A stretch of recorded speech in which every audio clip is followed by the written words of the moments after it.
Et salut tout le monde! Aujourd'hui, on va faire le premier cyclostar de ma chaîne YouTube. J'espère que ça va vous plaire. C'est un nouveau concept, encore une fois. Je suis en train de développer cette chaîne, donc on teste des nouveaux trucs. Je m'excuse encore si la qualité du micro n'est pas excellente. Je vais vous présenter aujourd'hui ce premier cyclostar. C'est un concept où je vais parler pendant environ 5-6 minutes d'une star du cyclisme. Donc j'espère que ça va vous plaire, hein. On va essayer de pas faire de coupures, essayer de faire un truc en direct, vous voyez, enfin je pense qu'il y aura quand même des coupures. On va parler d'Alberto Contador et des deux fois où sa carrière a été noircie par le dopage. Par exemple celle en 2006 avec l'affaire Puerte, je crois.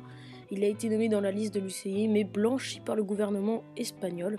Donc voilà, il n'a malheureusement pas pu participer au Tour de France cette année-là.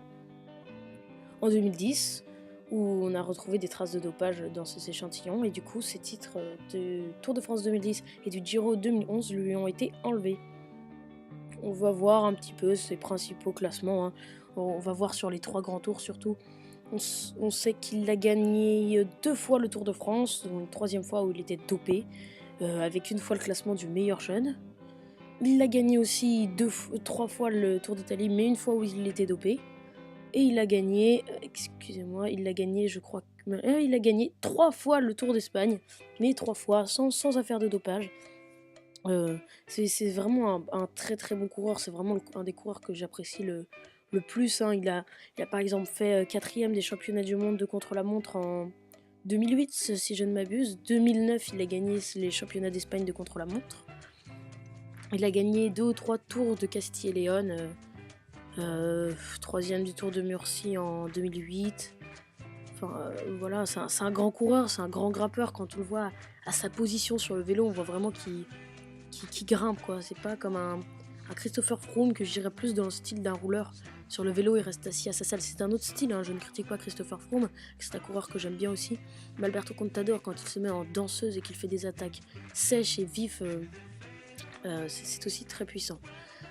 C'est vraiment un coureur très très appréciable, je pense, malgré ses affaires de dopage qui ont, comme je disais, vraiment noirci sa carrière. C'est pour moi le meilleur coureur du monde, ça le restera, même s'il a annoncé que l'année prochaine il arrêterait sa carrière. Et je suis vraiment triste d'apprendre cette nouvelle. Mais bon, il y a la relève derrière, hein. On sait que maintenant les bons coureurs sont quand même un petit peu vieux.